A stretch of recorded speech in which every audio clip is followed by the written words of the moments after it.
Assalamualaikum warahmatullahi wabarakatuh. Perkenalkan, nama saya Ali Asy'ari. Saya merupakan mahasiswa dari jurusan Ilmu Ekonomi, Fakultas Ekonomi, Universitas Negeri Padang. Video ini merupakan lanjutan pembahasan materi dari kuliah pengantar Ekonomi Pembangunan dengan dosen pembimbing Bapak Dr. Alphon Satrianto, SE.ME. Pada video kali ini, saya akan bahas tentang dua teori. Yang pertama, teori klasik, dan yang kedua, teori Marxis. Yang pertama, saya akan membahas tentang teori klasik. Poin pertama yaitu pengantar. Kaum merkantilis telah banyak berjasa dalam memperkaya bahan-bahan pertumbuhan suatu negara melalui berbagai tindakan politik dan ekonomi. Hanya Adam Smith lah yang memusatkan perhatiannya kepada persoalan umum tersebut, yaitu bagaimana menciptakan kerangka politik dan sosial yang akan mendorong pertumbuhan ekonomi swasembada. Ricardo, Malthus, dan Mill tanpa putus melanjutkan upaya Smith, meski mereka mempersempit lingkungan penyelidikannya. Poin yang kedua yaitu tentang teorinya. Teori klasik secara ringkas dapat dijelaskan sebagai berikut. Yang pertama, kebijakan pasar bebas. Ahli ekonomi klasik meyakini adanya perekonomian persaingan sempurna, pasar bebas yang secara otomatis bebas dari campur tangan pemerintah, yang akan memaksimumkan pendapatan nasional adalah tangan-tangan tak terlihat. Yang kedua yaitu pemumpukan modal, kunci ke arah kemajuan. Semua kaum klasik memandang pemumpukan modal sebagai kunci dari kemajuan. Karena itu, mereka menekankan betapa pentingnya arti tabungan dalam jumlah yang besar. Hanya pemilik modal dan pemilik tanahlah yang mampu untuk menabung, kata mereka. Yang ketiga yaitu keuntungan ransang bagi investasi. Menurut kaum klasik, merangsang investasi semakin besar pula keuntungannya. Semakin besar pula akumulasi modal dan investasi. Yang keempat yaitu keuntungan cenderung menurun. Keuntungan tidak akan naik secara terus-menerus, namun cenderung menurun apabila persaingan untuk menghimpun modal antar kapitalis meningkat. Menurut Smith, alasannya ialah naiknya upah sebagai akibat persaingan antar kaum kapitalis. Yang kelima yaitu keadaan stasioner. Semua ahli ekonomi klasik meramalkan timbulnya keadaan stasioner pada akhir proses pemumpukan modal. Sekali keuntungan menurun, proses ini akan berlangsung terus sampai keuntungan menjadi nol. Pertumbuhan penduduk dan pemumpukan modal pun terhenti, dan tingkat upah mencapai tingkat kebutuhan hidup minimal. Ketiga yaitu penilaian. Teori klasik tentang pembangunan yang abstrak dan sederhana ini tidak bebas dari kritik. Yang pertama, mengabaikan kelas menengah. Keseluruhan analisa klasik didasarkan pada lingkungan sosial ekonomi yang berlaku di negara Inggris dan bagian-bagian tertentu di negara Eropa. Teori tersebut mengasumsikan adanya pembagian masyarakat secara lugas menjadi dua bagian, yaitu kaum kapitalis dan kaum buruh. Teori ini mengabaikan peranan kelas menengah yang memberikan daya dorong kepada pertumbuhan ekonomi. Yang kedua yaitu melalaikan sektor publik. Bagi kaum klasik, persaingan sempurna dan lembaga milik pribadi merupakan prasyarat utama bagi pembangunan ekonomi. Akan tetapi, mereka gagal mengakui peranan penting yang dipegang sektor publik di dalam mempercepat akumulasi modal pada tahun-tahun terakhir ini. Yang ketiga yaitu meremehkan teknologi. Salah satu kekurangan pokok teori klasik ialah kealpaan mempertimbangkan peranan yang dimainkan oleh ilmu pengetahuan dan teknologi dalam pembangunan. Penemuan terbesar revolusi industri dianggap sebagai kelainan yang tidak biasa. Adam Smith menyadari arti penting teknologi maju dalam pembangunan ekonomi. Yang keempat yaitu hukum yang tidak realistis. Pandangan pesimis para ahli ekonomi klasik seperti Ricardo dan Malthus bahwa hasil akhir pembangunan kapitalis adalah stagnasi. Didasarkan pada asumsi berlakunya hukum penurunan hasil dan teori kependudukan Malthus. Kenaikan cepat produk pertanian di negara maju telah membuktikan bahwa kaum klasik kurang menduga potensi kemajuan teknologi di dalam membendung penurunan hasil pada tanah. Kelima yaitu pemikiran keliru mengenai upah dan keuntungan. Upah ternyata tidak cenderung menuju ke tingkat hidup minimal. Kenaikan upah yang terjadi terus-menerus tanpa dibarengi dengan kemerosotan tingkat keuntungan. Perekonomian yang telah matang ternyata tidak mengalami tahap stagnasi ekonomi. Yang keenam yaitu proses pertumbuhan yang tidak realistis. Teori klasik mengasumsikan suatu keadaan mandek atau stasioner, di mana ada perubahan tetapi di sekitar titik equilibrium, kemajuan berjalan mulus dan terus-menerus seperti sebatang pohon. Materi yang kedua yaitu tentang teori Marxis. Yang pertama, pengantar. Karl Marx pengarang dari Das Kapital, adalah salah satu dari segelintir orang yang termasuk ke dalam sejarah yang melalui ajarannya telah mempesonakan ratusan juta manusia.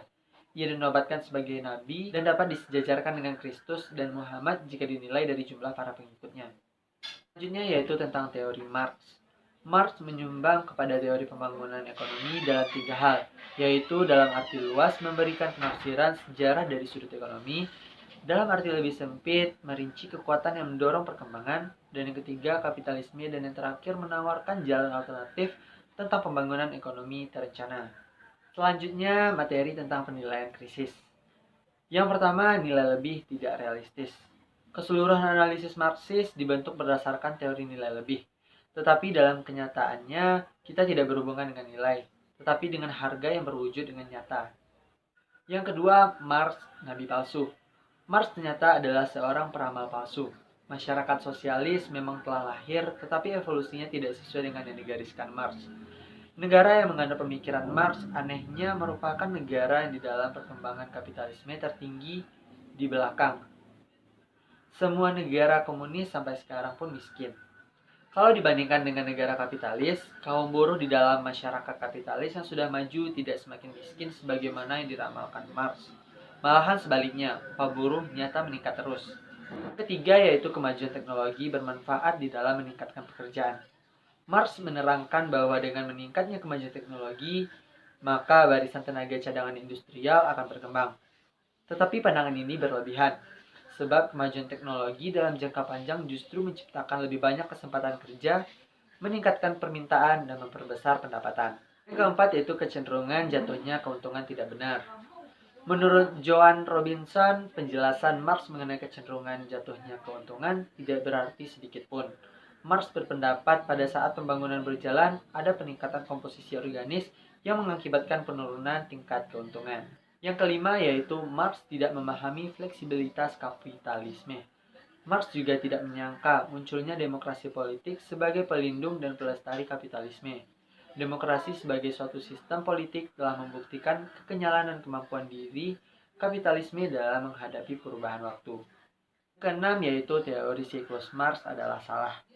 Marx adalah yang pertama di antara para ahli ekonomi terdahulu yang menganggap siklus sebagai bagian integral kerangka kerja analitiknya. Ia menekankan akumulasi modal mengakibatkan penurunan permintaan akan barang konsumsi dan penurunan keuntungan. Tetapi ia tidak menyadari dengan pembangunan ekonomi, bagian dari upah dalam pendapatan agregat tidak harus menurunkan jumlah permintaan akan barang konsumsi. Selanjutnya yaitu kesimpulan. Walaupun analisa Marx secara teoritis aneh, salah, atau bahkan tidak ilmiah, menurut Schumpeter, ia adalah orang yang pertama menunjukkan apa yang bahkan pada masa kini masih merupakan teori ekonomi bagi masa yang akan datang. Yang kita sendiri kini dalam upaya pembangunannya, masih berusaha payah mengumpulkan fakta statistik dan persamaan-persamaan fungsional sebagai batu dan semennya. Beberapa persoalan Marx yang berhubungan dengan teori pembangunan ekonomi telah menjadi bagian yang tak terpisahkan dari teori pertumbuhan ekonomi. Kemajuan dan penemuan teknologi adalah kekuatan utama dari setiap teori pembangunan ekonomi. Selanjutnya yaitu teori Marx dan negara terbelakang. Teori Marx tidak bisa diterapkan secara langsung di negara-negara berkembang. Marx tidak memikirkan permasalahan negara tersebut.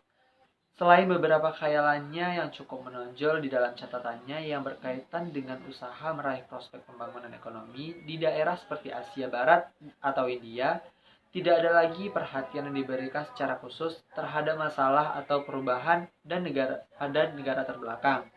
Marx khususnya hanya memperhatikan permasalahan yang berkaitan dengan pembangunan kapitalisme di dunia barat.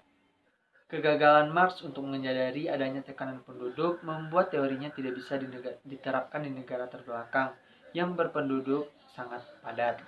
Tetapi beberapa variabel di dalam analisanya memang benar-benar ada di dalam perekonomian serupa itu di negara terbelakang yang sampai kini berada di bawah pemerintah kolonial. Tenaga buruh dieksploiter demi keuntungan negara penjajah. Sebetulnya skema bagian Marx lah yang bisa diterapkan di negara-negara terbelakang. Negara seperti itu terutama memiliki perekonomian yang dualistis, terdiri dari sektor kapitalis dan sektor pertanian dengan usaha skala kecil yang bisa dikatakan mewakili dua bagian dari Marx. Sektor kapitalis inilah yang lebih banyak menghasilkan surplus ekonomi dibandingkan dengan sektor pangan. Sejumlah negara terbelakang seperti India, Republik Persatuan Arab, Burma, dan Ghana menerapkan skema bagian Marx tersebut di dalam rencana pembangunannya. Rencana-rencana ini lebih menekankan pertumbuhan bagian 1 dibandingkan dengan bagian 2. Strategi dasarnya ialah untuk meningkatkan investasi dalam industri barang, modal, dan jasa untuk meningkatkan persediaan barang konsumsi yang meningkatkan investasi dan produksi sektor pertanian dan sektor usaha skala kecil. Tujuan utamanya adalah untuk menciptakan kesempatan kerja yang lebih luas, untuk meningkatkan daya beli dan permintaan baru, untuk membangun dasar modal yang kuat, dan meningkatkan kapasitas teknik dan produksi. Sekian pembahasan materi tentang teori klasik dan teori Marxis. Sampai jumpa pada video berikutnya. Terima kasih sudah menonton, semoga bermanfaat bagi kita semua. Thanks for watching. Assalamualaikum warahmatullahi wabarakatuh.